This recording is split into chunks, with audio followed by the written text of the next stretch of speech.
noite, irmãos. Abram suas Bíblias, irmãos, em Lucas capítulo 12, por favor.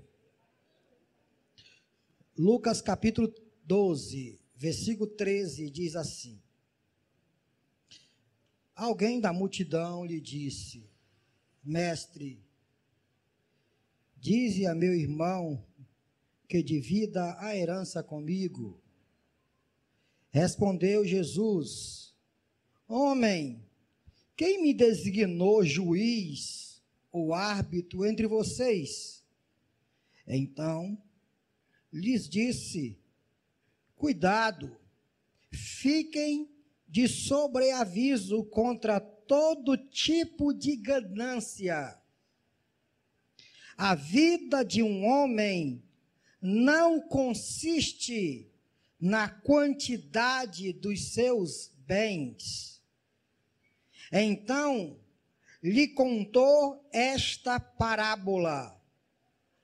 A terra de certo homem rico produziu muito. Ele pensou consigo mesmo: o que vou fazer?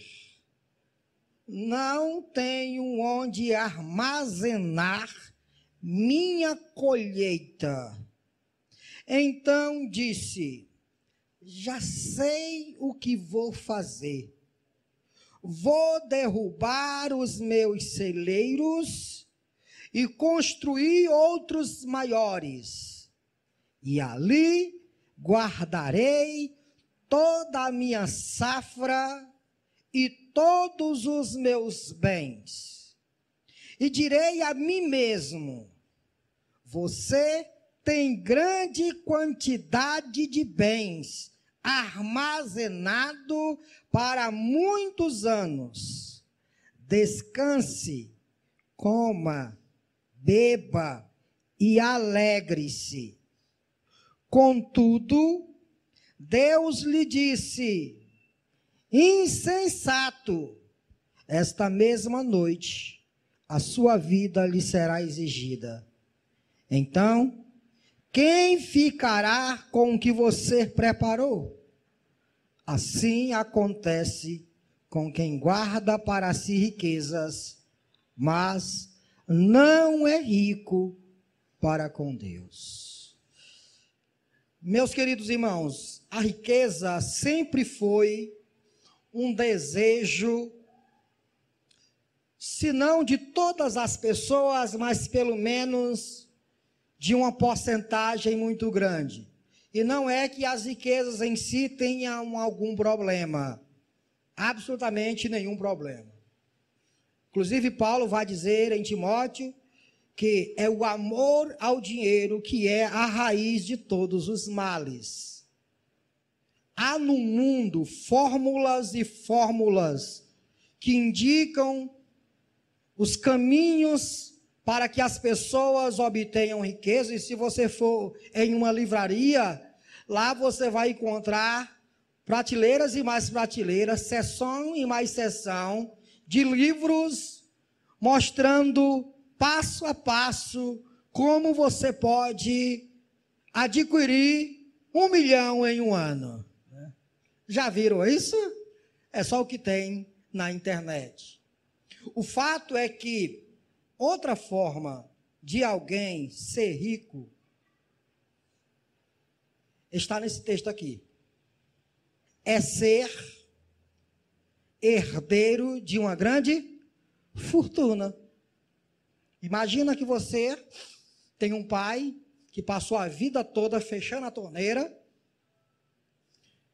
plantando para colher futuramente, e normalmente é assim. Os grandes homens que conquistaram riquezas, fecharam torneiras, trancaram tudo, e quando foi para desfrutar, não desfrutaram, e o que conquistou ficou para quem? Para os filhos. Aí os filhos vão fazer guerra, vão lutar um contra os outros para poder dividir a herança. Se for alguém muito rico, seu filho será o quê? Rico também, sim ou não, irmãos? Sim ou não? Então essa é uma outra maneira de ser rico, através de herança. você ser herdeiro de alguma coisa deixada por terceiros. E o caso do texto esta noite é exatamente este. Um certo homem aproxima-se de Jesus, fazendo a seguinte súplica: Mestre, Senhor, me ajuda com uma questão. Meu irmão, o texto diz assim: Mestre, diz a meu irmão que divida a herança comigo. Eu não quero entrar nos pormenores da questão aqui, só o que eu quero dizer é, parece que aqui há algo litigioso entre dois irmãos, em que um dos irmãos, que é sempre assim, né, irmãos? Entre um dos irmãos está abocanhando a parte maior e está deixando o outro lá a ver navios.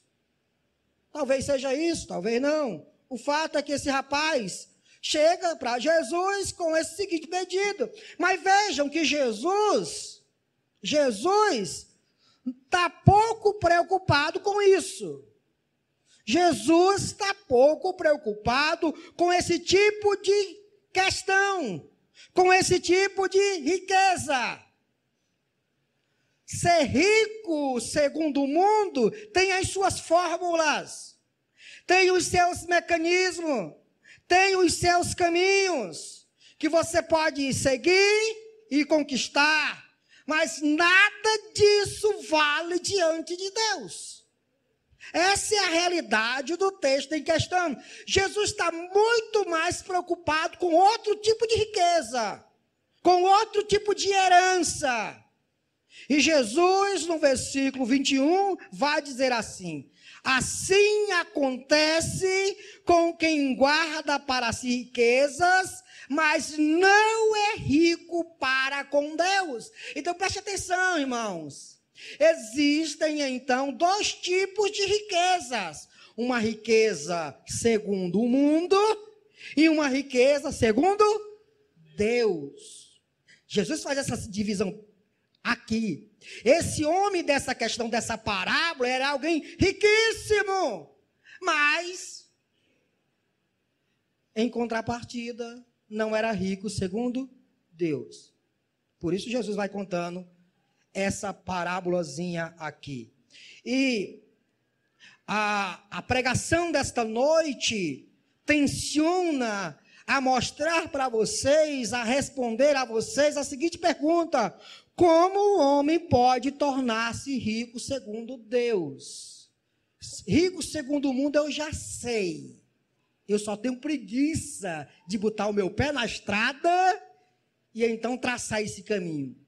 Mas rico segundo Deus, que é algo infinitamente superior à riqueza segundo o mundo. Como eu faço para adquirir essa riqueza? O que eu posso fazer para ser reconhecido diante de Deus como alguém rico? O que não era o caso desse homem dessa parábola. Irmãos, se você der uma olhadinha no capítulo 12 de Lucas, você vai ter as respostas para essa pergunta. No mínimo, você vai encontrar 4 respostazinhas que vão satisfazer a sua curiosidade a respeito do que Deus considera se um homem é rico ou não. Então, vamos lá.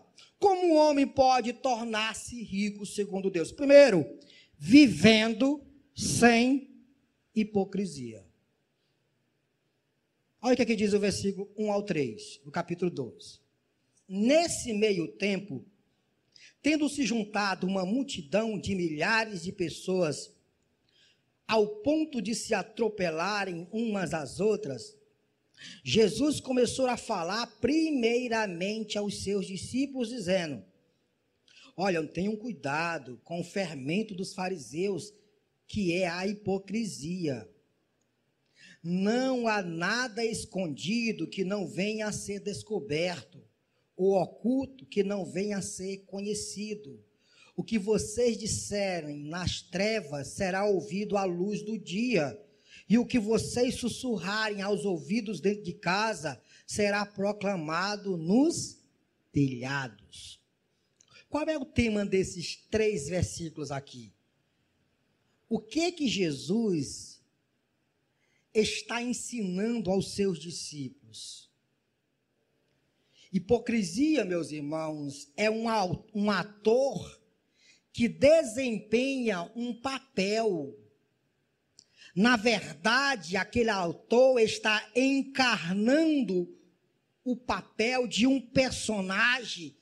Ele está encenando uma realidade que é completamente diferente da sua vida. Em termos gerais, um ator é um... Em termos gerais, um ator é um hipócrita. Claro, irmãos, que como a gente sabe, quando a gente assiste um filme, a gente não vai chamar o ator de hipócrita, porque a gente já sabe do que está se passando por ali. Nós não somos enganados. É por isso que às vezes eu não gosto muito de assistir filme Cassandra, porque eu estou assistindo filme Cassandra, aí você vai dizer, ou mentira, isso aí é mentira, ou mentira. Mas é claro que é mentira, aqui, dali. Ali é uma encenação. E eu já estou me sentando sabendo daquilo. Certo, irmãos? Sim ou não? Sim. Ser ator é ser hipócrita.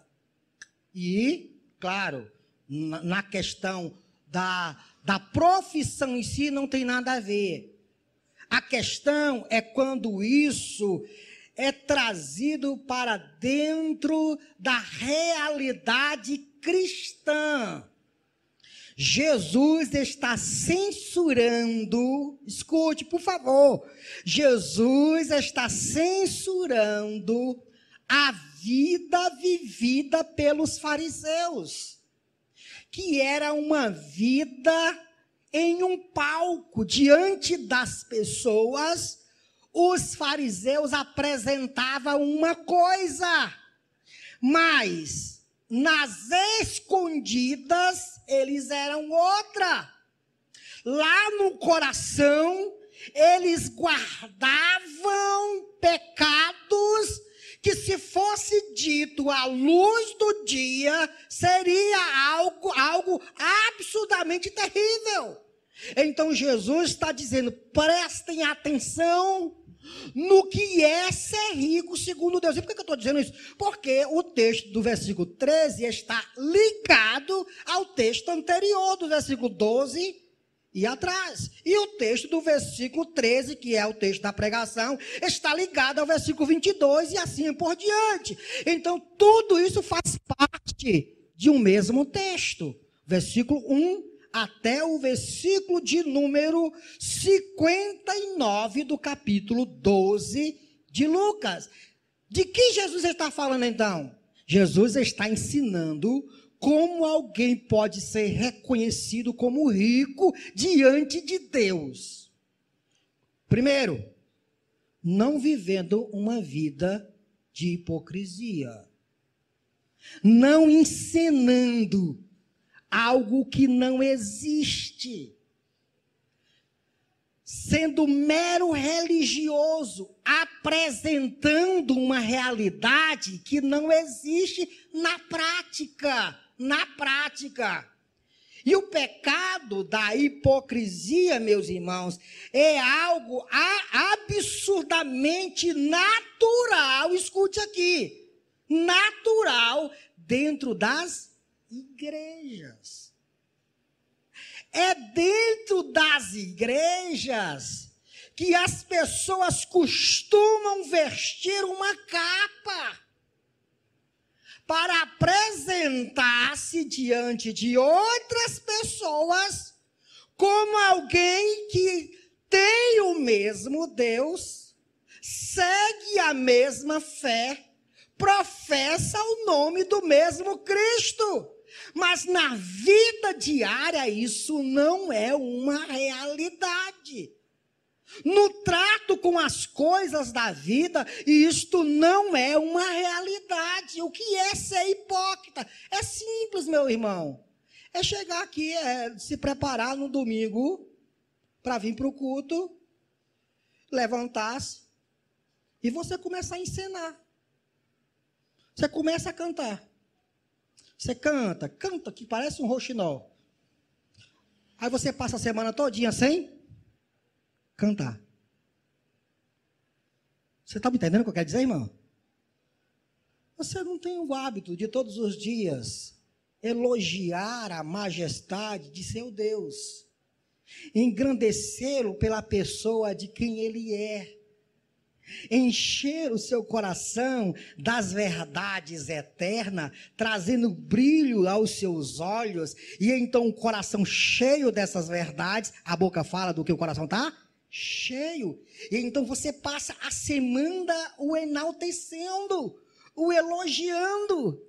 Então quando você chega no domingo, apresentando-se diante de uma comunidade, isso não vai ser uma encenação, isso vai ser o quê? Uma realidade, isso é quem você é.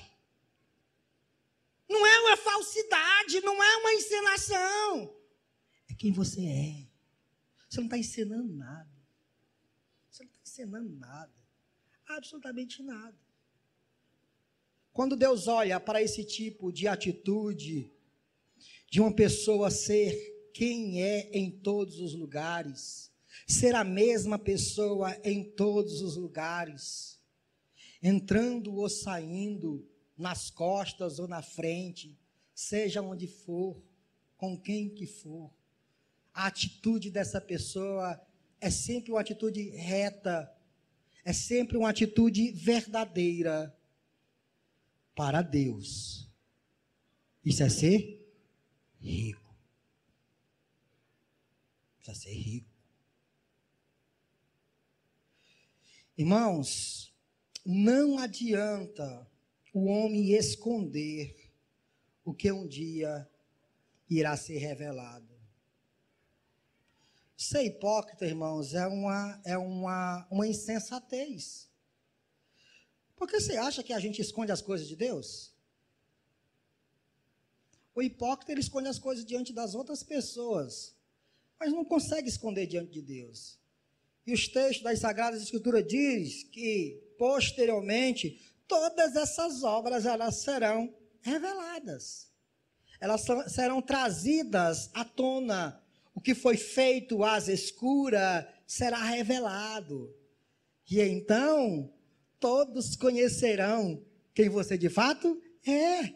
É por isso que o texto lá de Mateus 25 e 26, Jesus vai dizer que quando os homens se apresentarem diante de nosso Senhor Jesus, ele vai fazer o quê? Ele vai separar o quê?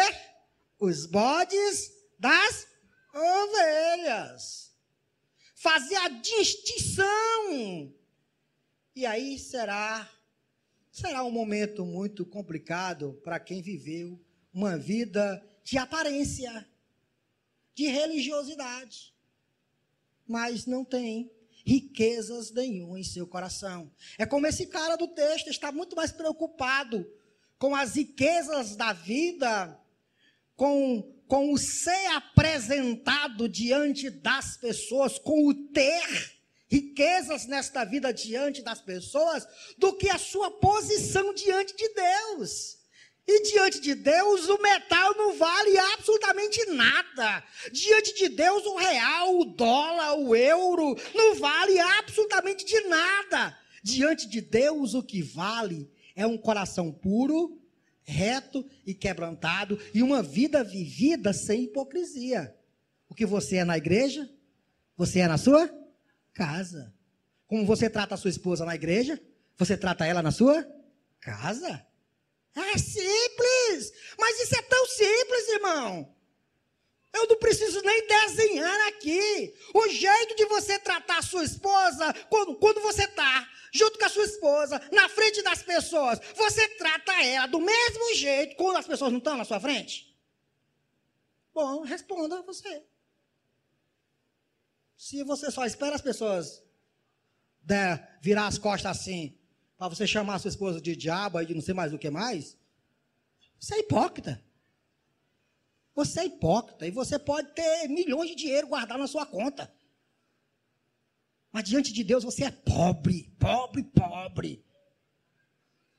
Segunda coisa, irmãos, que o texto vai revelando para nós, certo? E eu pretendo Dá uma olhadinha em todo o texto aqui de Lucas 12.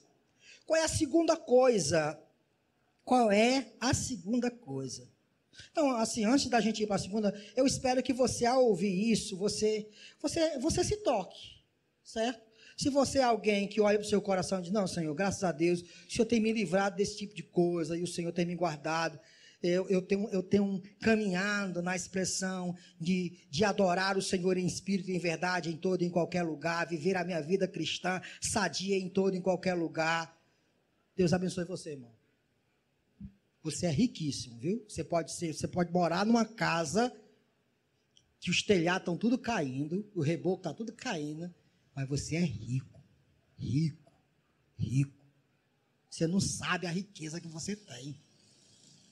Então, glorifique a Deus, porque Deus lhe deu o privilégio de ser essa pessoa riquíssima diante da presença de nosso Deus, que é o que vale, que é o que tem sentido nesta vida. Outras coisas faz parte, mas não é, absolutamente não é algo importante para a nossa vida eterna. Segunda coisa, irmãos, está no versículo 4 até o versículo 12. Escute, a primeira, como um homem pode se tornar rico diante de Deus, é vivendo sem hipocrisia. A segunda é vivendo através da confissão.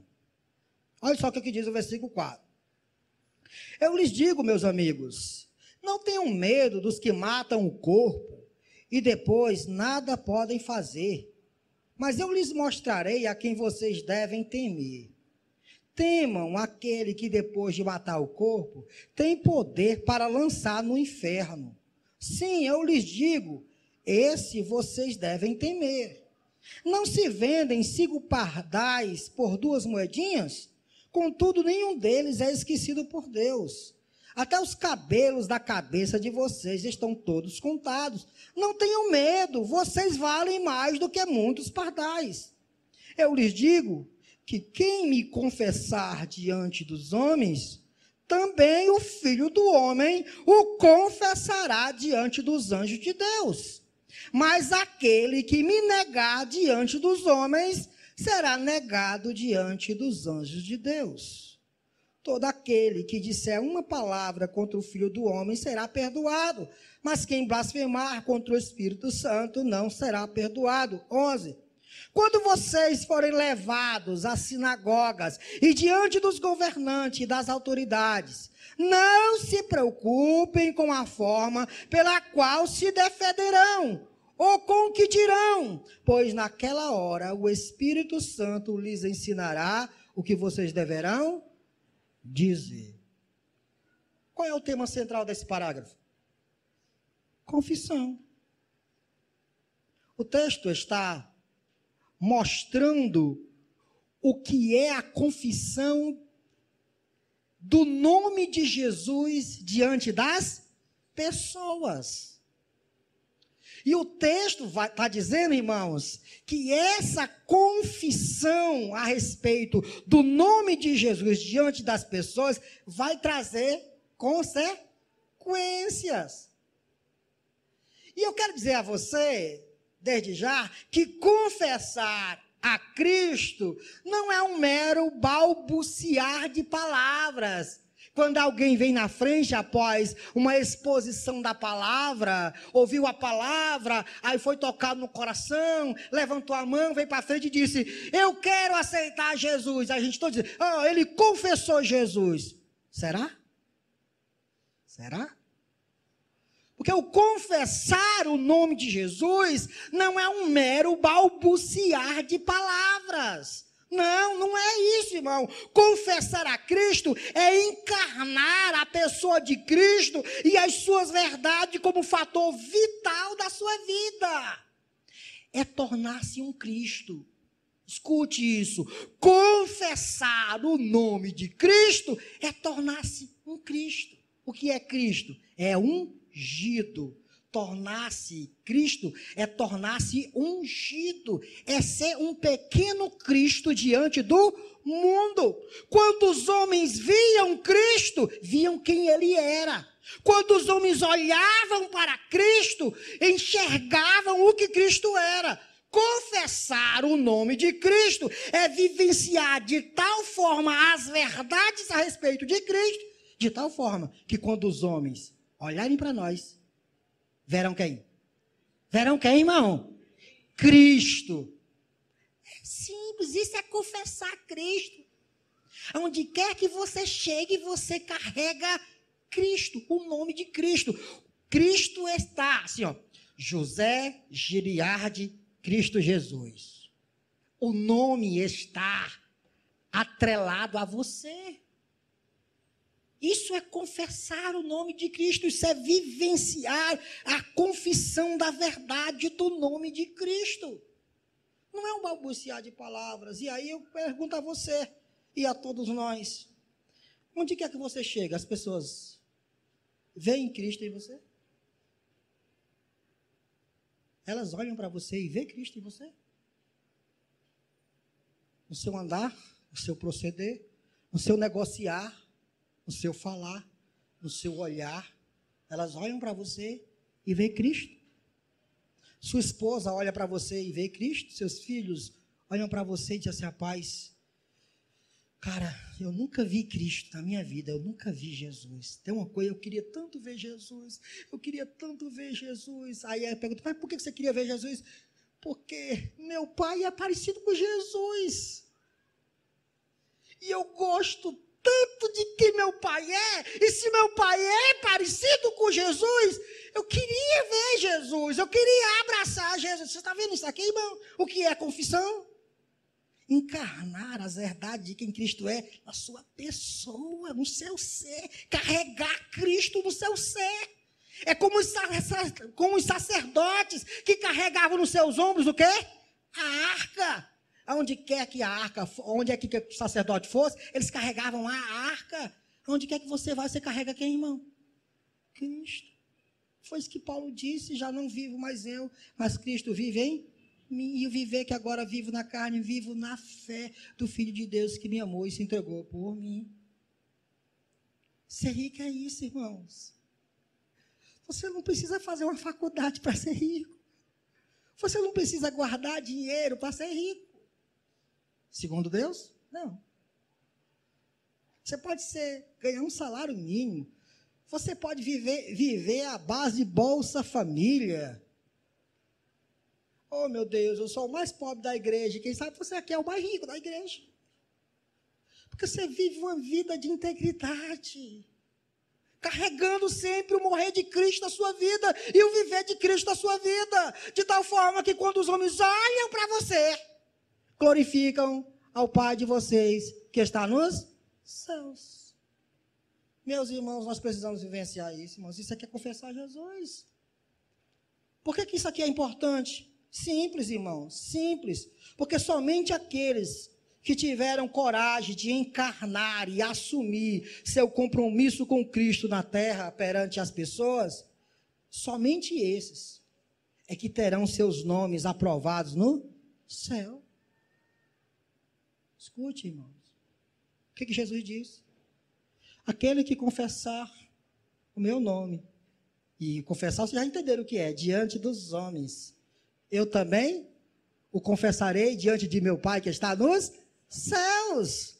Mas também aqueles que me negar, ou seja, não viver com base na confissão, não carregar o meu nome, não encarnar o meu viver na sua vida, vivenciando as minhas verdades da sua vida no dia a dia, aqueles que não fizerem isso, eu também não confessarei o seu nome diante de meu Pai e dos santos anjos que estão nos céus. Você está vendo o perigo? Olha o perigo. Olha o buraco onde muitas das vezes nós nos colocamos, preocupados com o vil metal, preocupado com o dinheiro que perece, preocupado com pão, meu Deus, preocupado com dinheiro, essas coisas, irmãos, tem o seu lugar? Sim, tem a sua importância? Tem, claro que todas essas coisas têm a sua devida importância, mas elas são infinitamente menores do que o viver de forma íntegra, clara diante das pessoas, e o viver carregando o nome de Cristo em tudo que faz. Porque essas coisas têm tanto valor eterno que fará com que você, diante de Deus e dos santos anjos, seja reconhecido como alguém que carregou a vida toda o nome de Cristo e por isso Cristo confessará o seu nome diante de seu Pai. Eu morri por ele. Aí você imagina ele dizendo: entra, vinde bendito de meu Pai, possuí por herança o que está preparado para ti desde a consumação do mundo. Entra e goza do gozo do teu Senhor, porque tu foste fiel no pouco. Lá tu foi pobre, mas eu agora te colocarei no muito. Irmãos, isso são verdades que não podem sumir do nosso coração. De jeito nenhum você deve carregar a confissão de Cristo na sua vida. Não é apenas um mero assim, Jesus salva da camisa. Não é isso? Isso é legal? É. Isso é uma forma de publicidade, né? Você colocar o nome de Jesus, você colocar um versículo bíblico na sua camisa, sair carregando para cima e para baixo esses versículos. Isso é legal? É. Mas deixa eu te dizer uma coisa. Se esses textos não andam junto com a tua vida, você imagina o cara tá lá caminhando, dirigindo um carro, e dentro, no carro tem assim, ó, só Jesus salva. No capô não, no parte de trás do carro, como é o nome daquele, irmão? No para-choque do carro, só Jesus salva. E aí, o cara aqui atrás está seguindo você está na frente, e ele está olhando, só Jesus salva. Aí você faz o quê? Você faz uma barbeiragem do tamanho do mundo, né? Pão! E começa a ficar inquieto no trânsito e a esculhambar. A frase tem algum significado? Nenhum. Porque ela não vale absolutamente de nada se a tua vida não carrega o morrer de Cristo e o viver de Cristo. Se o evangelho não está implantado em teu coração de tal forma que as pessoas olham para você e diz, talvez eu não entenda o que ele diz, mas eu vejo o que ele faz. Não entendo o que ele diz, mas eu vejo o que ele faz. E o que ele faz me chama a atenção. Irmãos, isso é importante, muito importante.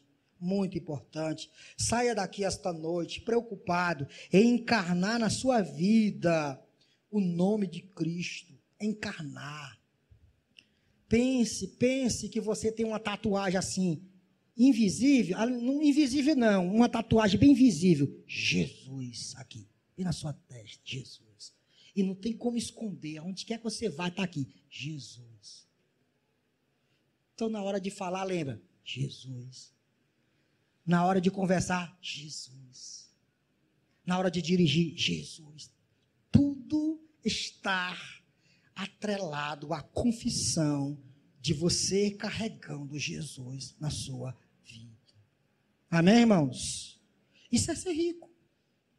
Continuemos o texto, irmãos, para a gente entender mais um pouquinho a respeito do que Deus entende com riqueza do homem diante dele mesmo. Vejam o que diz os versículos de número 22 ao 30. Primeiro eu falei que para Deus, riqueza é alguém viver sem hipocrisia.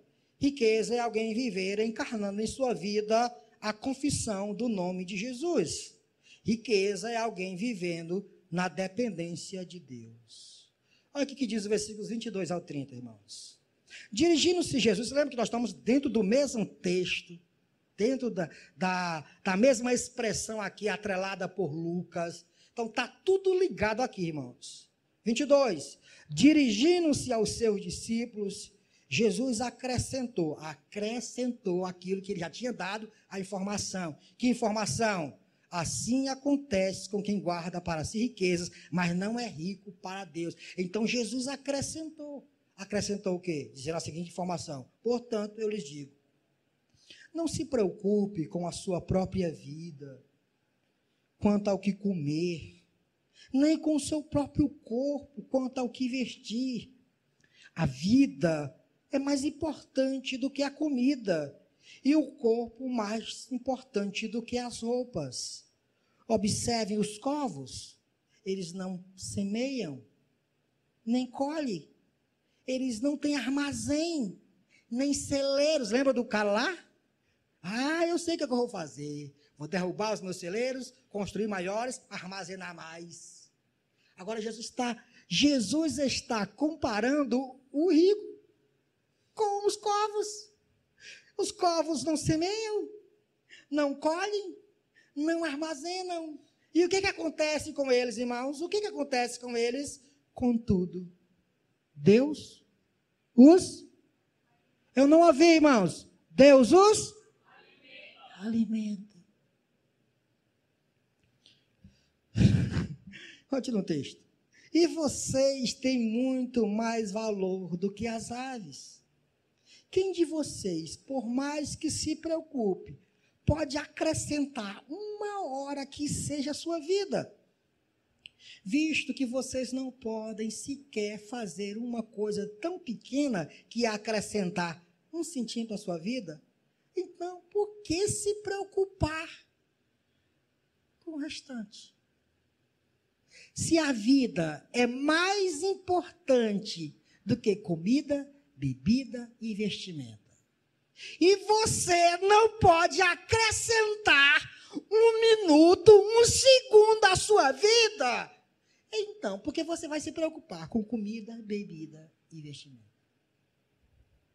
Se a tua vida está debaixo da providência de Deus, Deus é quem controla a tua vida. Deus é quem rege os ditames do teu viver. Deus é que providencia tudo o que você precisa para a sua subsistência na terra. Então, por que você fica angustiado, preocupado, achando que a tua preocupação te levará a algum sucesso? Se nem com a vida você tem poder, se você não tem condição de acrescentar absolutamente nada, tudo está debaixo da providência de Deus. Segue o texto, irmãos. 25. Quem de vocês, por mais que se preocupe, pode acrescentar 1 hora que seja a sua vida, visto que vocês não podem sequer fazer uma coisa tão pequena, por que se preocupar com o restante? Aí ele traz outra figura. Observem como crescem os lírios. Vocês já viram o lírio, irmãos? Quem já viu o lírio? Quem já viu o lírio? Eu não vou levantar minha mão, porque eu nunca vi lírio, né? A Liane deve ter visto o lírio. Viram, Liane? Lírio, né? Deve ser bonito. Diz que é bem bonito, sem mais. Observe como crescem os lírios. Eles não trabalham. Eles nem tecem. Contudo, eu lhes digo que nem Salomão, em todo o seu esplendor, vestiu-se como um deles. Se Deus veste, olha o que Jesus está dizendo, irmãos. Ora, rapaz, se Deus cuida do corvo, e ele não planta, ele não colhe, ele não armazena, mas Deus cuida dele. Deus providencia a comida para ele. Se o lírio do campo não tece para se vestir daquele jeito, é Deus que veste ele. Deus providencia todo aquele mecanismo para que aquele lírio seja bonito, para que a rosa seja a rosa, para que o cravo seja o cravo. Deus trabalha na rosa, Deus trabalha no lírio, Deus trabalha na outra flor, fazendo com que todas as coisas tenham a sua dinâmica e a sua perfeição. Isso chama-se providência. Isso chama-se providência. Nós não sabemos como ela acontece, irmãos, porque nós não conhecemos o futuro, nem mesmo o presente. Nós só conhecemos o passado e muito mal. Mas Deus vai trabalhando nas minúcias dos nossos segundos, dos milésimos, dos minutos, fazendo com que todas as coisas, no fim, cooperem para o nosso bem.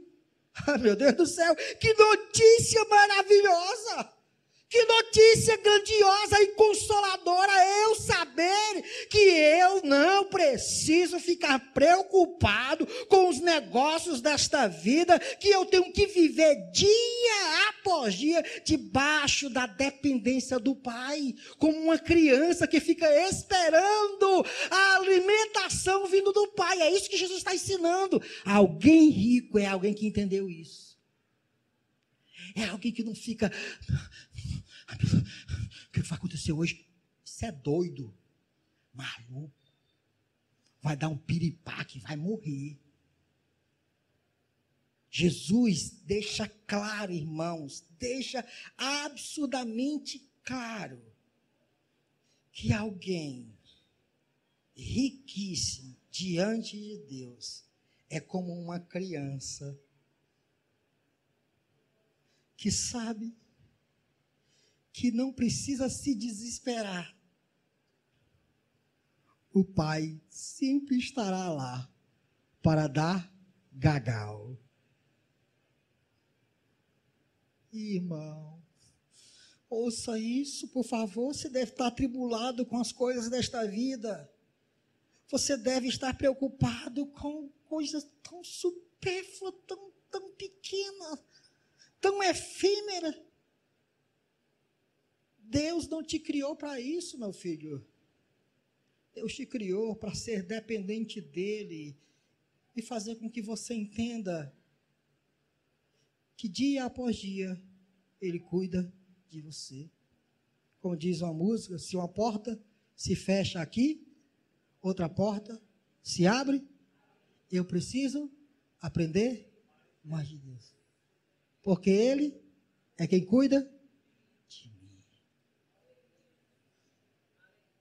Meus irmãos, viva um dia de cada vez, dependendo exclusivamente da providência de Deus. Desperte na manhã, ponha seus pés no chão, feche seus olhos e diga: Paizinho, obrigado, Senhor.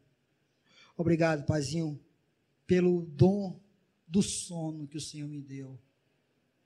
E eu estou pouco preocupado, Paizinho, com o que virá durante o dia.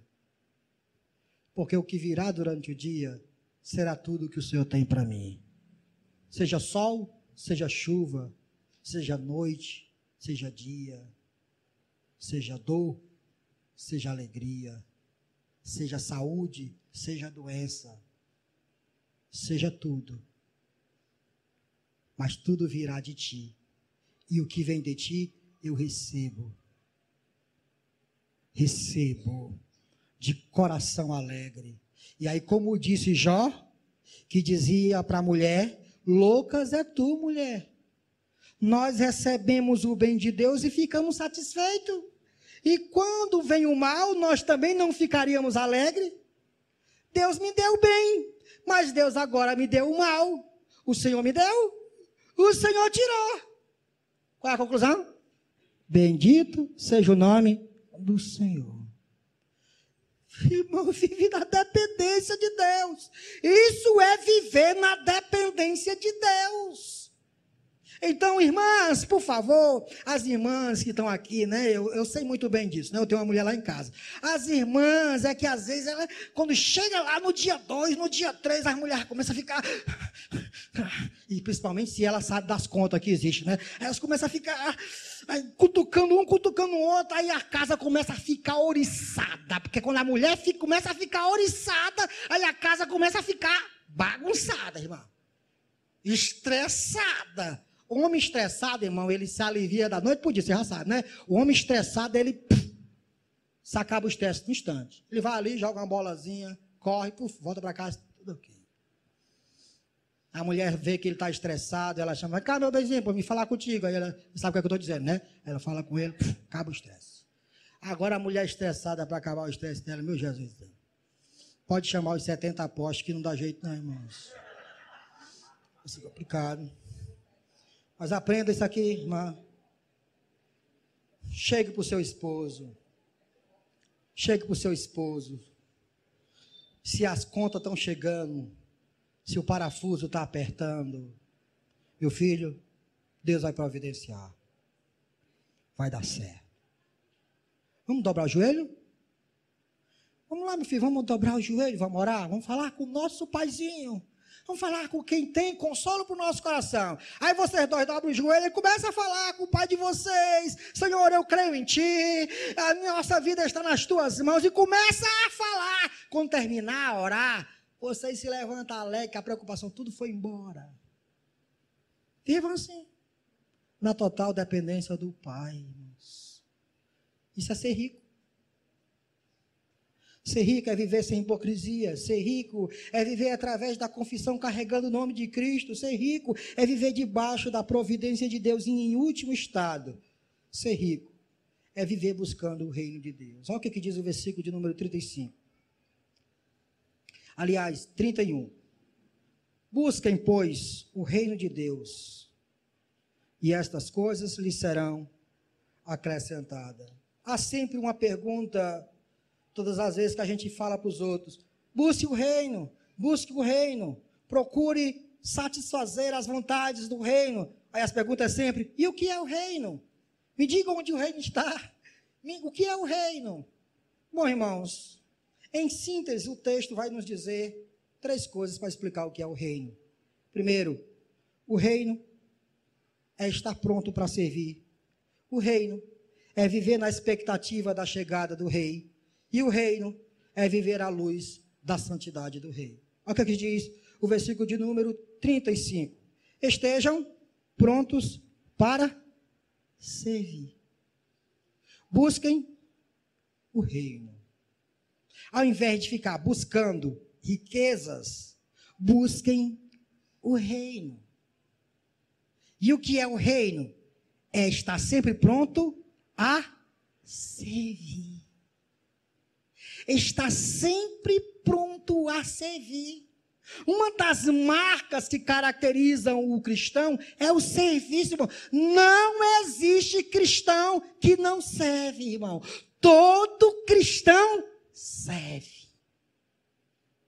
Por isso, se você não é caracterizado com a marca do serviço, por favor, olhe direitinho para o seu cristianismo, porque o seu cristianismo está longe, muito longe, do que é ser um verdadeiro cristão.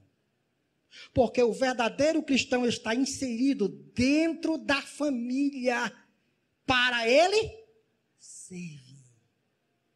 Ele serve, ele está sempre pronto a servir. E é claro que o reino é amplo, o reino não é só na igreja, né? O reino é muito amplo aqui, mas vamos tentar focar em algumas coisas.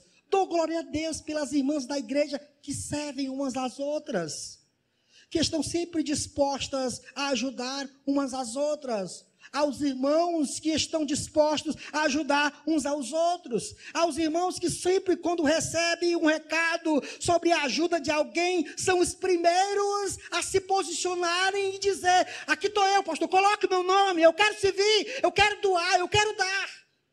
Sempre disposto. O que é, pastor? O que é para fazer? Ninguém nem falou.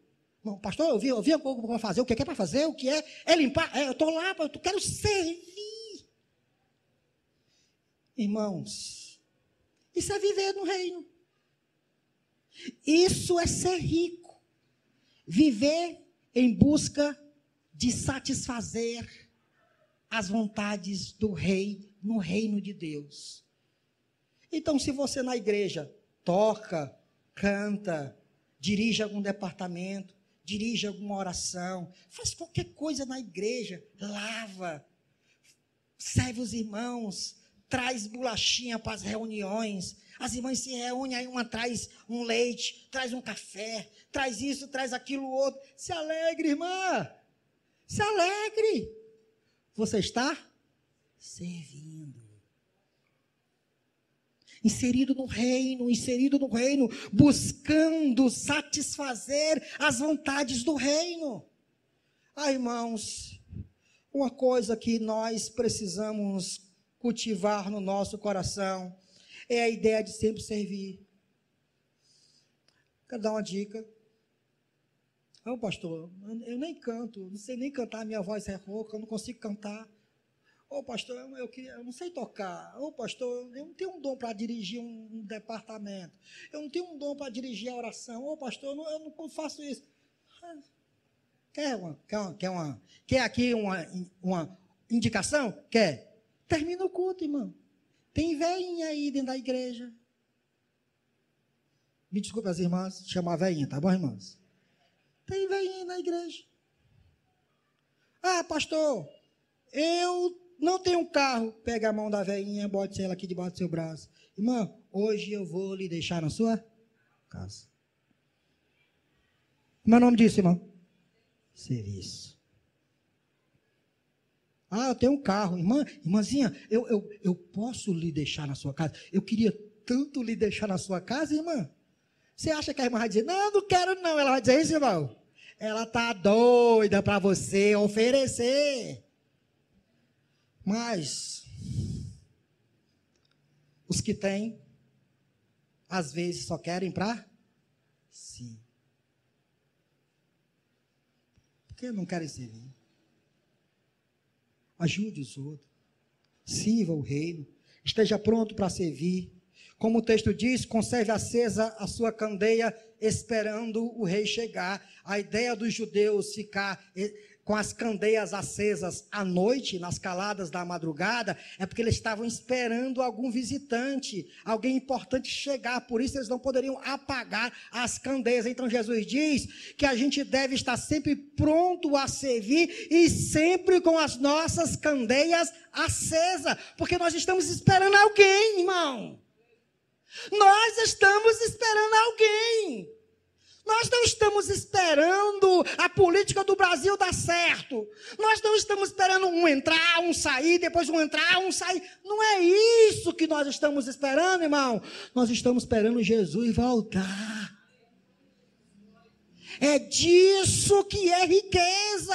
É isso que está no coração de todos os cristãos, servindo sempre o reino e com o coração batendo, puc, puc, puc, puc. Jesus volta, Jesus volta, Jesus volta. Todos os dias ele abre os olhos pedindo para Jesus voltar.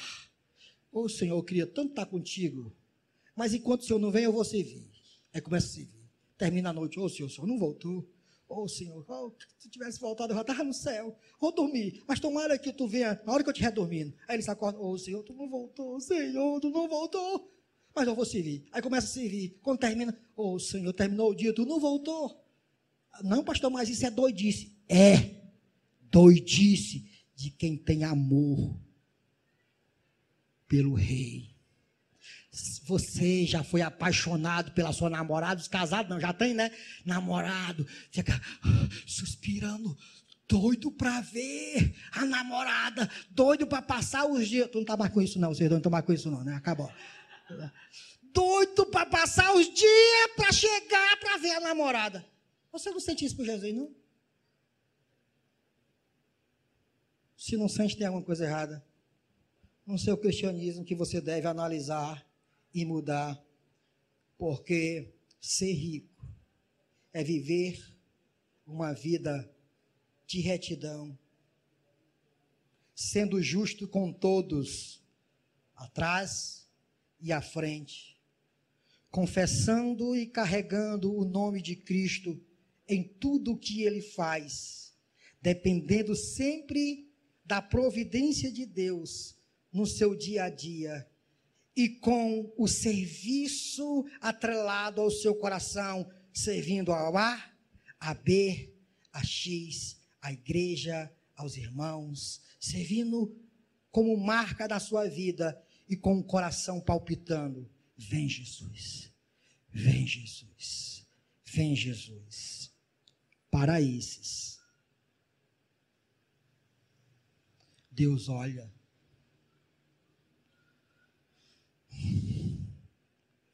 e depois compara esses morando na casinha na beira do riacho, que só tem um ovo para comer, com farinha, e aí lá no lugar mais chique da cidade, o bilionário, o ricão, que armazena em celeiro, Deus olha para um, Deus olha para o outro.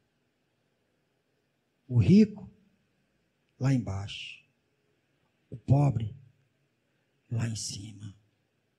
Porque Deus não vê como os homens veem. Porque a riqueza, segundo o mundo, não é a riqueza segundo Deus.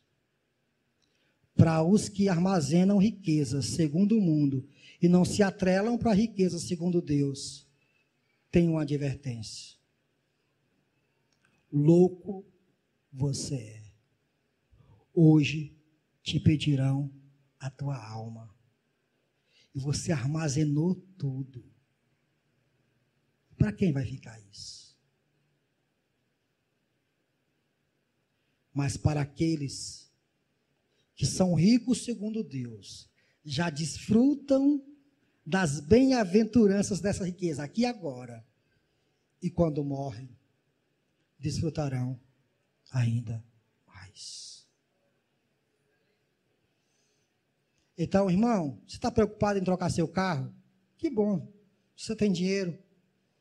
Faça. Você está preocupado em comprar uma casa? Que bom. Você tem dinheiro? Faça. Você quer comprar uma casa de praia? Você tem dinheiro? Compre. Mas pode ocorrer na sua cabeça. Isso vale de nada. De nada. Isso é esterco, segundo Paulo.